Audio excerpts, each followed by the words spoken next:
नमस्कार दोस्तों, फिर से एक बार स्वागत है मेरी यूट्यूब चैनल पे।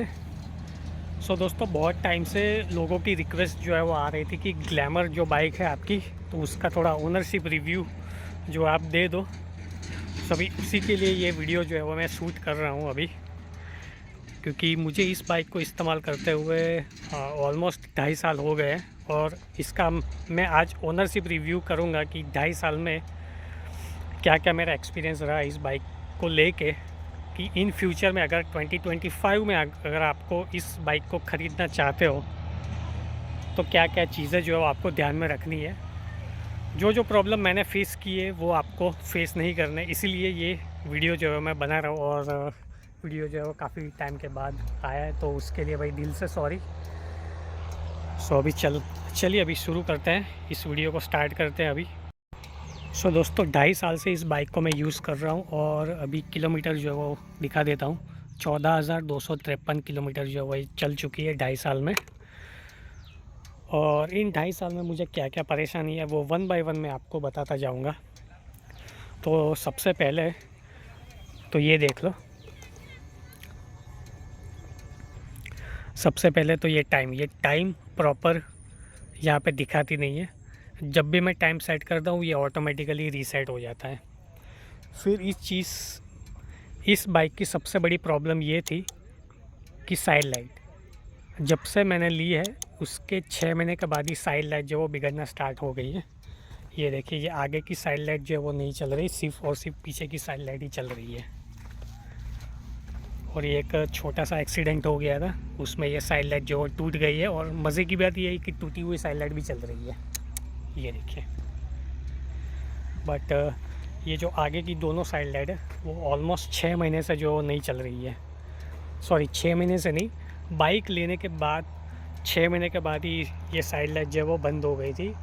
और बार बार कंप्लेन करने के बाद भी ये साइड लाइट को उन लोगों ने ठीक नहीं किया। मतलब ठीक कर देते हैं, 1-2 दिन चल जाती है और उसके बाद जो है वो फिर से बंद हो जाती है। अभी 1 लाख रुपए खर्च किए बाइक के पीछे, तो ये चीज़ भी थोड़ी ज़रूरी है। फिर बीच में मुझे ये डिस्क ब्रेक का प्रॉब्लम आया था, ये डिस्क ब्रेक जो है वो मेरी जाम हो गई थी। उन लोगों ने पैड्स जो है वो चेंज करने का बोला था, बट पैड्स चेंज तो नहीं किया, बट सिर्फ सर्विस कर दी, ठीक है। फिर आफ्टर सेल सर्विस में भी कुछ मुझे मज़ा नहीं आया, बट आफ्टर सेल सर्विस जो है वो शोरूम और सर्विस सेंटर पर डिपेंड होती है। ये देखिए, ये मैंने पूरी बदलवाने को बोली थी, बट स्टिल उन लोगों ने सिर्फ ये सेलो टेप मार के दे दी है। ये चीज़ मुझे जो है वो अच्छी नहीं लगी कि सिर्फ सेलो टेप मार के ही दे दी। तो ये मतलब क्या बात हुई।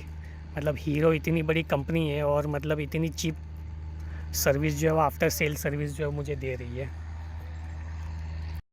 और हल्का सा ना मुझे गियर बॉक्स का भी जो है वो थोड़ा सा प्रॉब्लम मुझे लग रहा है। इसके गियर्स जो है वो एक आगे और बाकी के सारे पीछे है, बट प्रॉब्लम ये है कि जब आपको फर्स्ट या फिर सेकंड गियर की ज़रूरत होती है तभी ये नहीं लगता, तभी ये न्यूट्रल लग जाता है। क्योंकि आपने देखा होगा कि फ़र्स्ट जो है वो एक गियर आगे और बाकी के सारे पीछे है। जब आपको एक इंस्टेंट पावर चाहिए जब सेकंड गियर पे, तब ये न्यूट्रल हो जाता है। मतलब कि जैसे ही कोई चौराहा है या फिर आपको सिग्नल पे क्रॉस करना है, ठीक है, सडनली आपको क्रॉस करना है, तो आपको एक पावर चाहिए कि तुरंत ही मतलब सेकंड गियर में गाड़ी जो है वो उठ जाए, फर्स्ट और फिर सेकंड गियर में गाड़ी जो है उठी जाए। बट उस टाइम पे ना ये न्यूट्रल हो जाता है, तो ये बहुत बड़ी दिक्कत है। तो मेरे हिसाब से जो इसके जो गियर है वो वन साइडेड ही होने चाहिए थे, कि भाई सारे गियर जो है पीछे या फिर सारे गियर जो है वो आगे होने चाहिए थे। बट ये एक प्रॉब्लम है। मतलब उतनी बड़ी प्रॉब्लम नहीं कह सकते, बट जब आपको पावर चाहिए ना, तभी ये पावर नहीं दे पाती है, तभी गियर जो है वो ढंग से लगता नहीं है। दोस्तों, अभी कंक्लूजन पे आते हैं कि 2025 में आपको हीरो ग्लैमर लेनी चाहिए कि नहीं लेनी चाहिए। देखो, 125 सीसी सेगमेंट में ऑप्शन आपके पास बहुत ज़्यादा है, बट हीरो से मैं यही दरख्वास्त करना चाहूँगा कि भाई आपको बिल्ड क्वालिटी में आपको बहुत ज़्यादा ध्यान देना है। आप सिर्फ इंजन अच्छा बना देते उसका मतलब ये नहीं कि भाई आपकी बाइक बहुत अच्छी है। बिल्ड क्वालिटी को लेके भी थोड़ा सा आपको ध्यान में रखना चाहिए, जैसे कि साइड लाइट आपकी बार बार बंद हो रही है, हॉर्न कभी कभी बंद हो जा रहा है, सर्विस देने के बाद 2-3 दिन के बाद ही जो साइड लाइट है वो बंद हो जा रही है, हॉर्न बार-बार जो है वो बंद हो जा रहा है, आपकी डिस्क ब्रेक जो है वो बार-बार जाम हो जा रही है। तो ये सारी चीज़ें जो है वो इम्पोर्टेंट है। अगर कोई भी कस्टमर अगर 1 लाख रुपए देता है बाइक के लिए तो सिर्फ़ इंजन को लेके नहीं देता है, सिर्फ़ इंजन के लिए 1 लाख रुपए नहीं है। दूसरी भी चीज़ें जो है वो देखनी चाहिए। आपकी नेविगेशन सिस्टम जो एक्सटेक जो आपने टैग लगाया कि एक्सटेक वेरिएंट है, turn by turn navigation system है, वो ढंग से आपकी काम नहीं कर रही है, आपकी क्लॉक ढंग से काम नहीं कर रही है, फ्यूल इंडिकेटर, गियर इंडिकेटर भी ढंग से काम नहीं कर रहा है। मतलब आप गियर चेंज करते हो उसके कुछ सेकंड के बाद जो वो गियर बता रहा है, या फिर जैसे आप क्लच दबाते हो तो तुरंत ही वो ब्लैंक हो जा रहा है। सो ये सारी चीज़ें जो आपको ध्यान में रखनी है। अगर आप 2025 में ग्लैमर अगर परचेस करना चाहते हो तो थोड़ा-सा वेट भी कर लो, क्योंकि अभी-अभी SP125 भी जो है वो लॉन्च हुए हैं नए ग्राफिक डिज़ाइन के साथ, नए इंस्ट्रूमेंट क्लस्टर के साथ, तो वो थोड़ी-सी बेटर ऑप्शन हो सकती है ग्लैमर को लेके। सो बस ऑलमोस्ट मैंने सारे पॉइंट्स जो है वो कवर कर लिए हैं।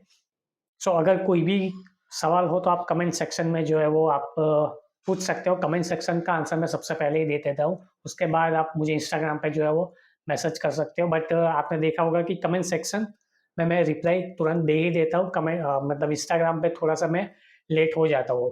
तो अगर मुझे इंस्टाग्राम पे फॉलो नहीं किया तो इंस्टाग्राम का भी आईडी जो है वो स्क्रीन पर फ्लैश हो रहा होगा। सो आई होप कि ये वीडियो आपको पसंद आएगा। पसंद आए तो इस वीडियो को लाइक ज़रूर कर देना और शेयर ज़रूर कर देना। और मुझे इंस्टाग्राम पे फॉलो नहीं किया तो फॉलो भी कर देना, और चैनल को सब्सक्राइब नहीं किए तो सब्सक्राइब भी कर देना। तो मिलते हैं किसी नेक्स्ट वीडियो में, तब तक के लिए बाय बाय।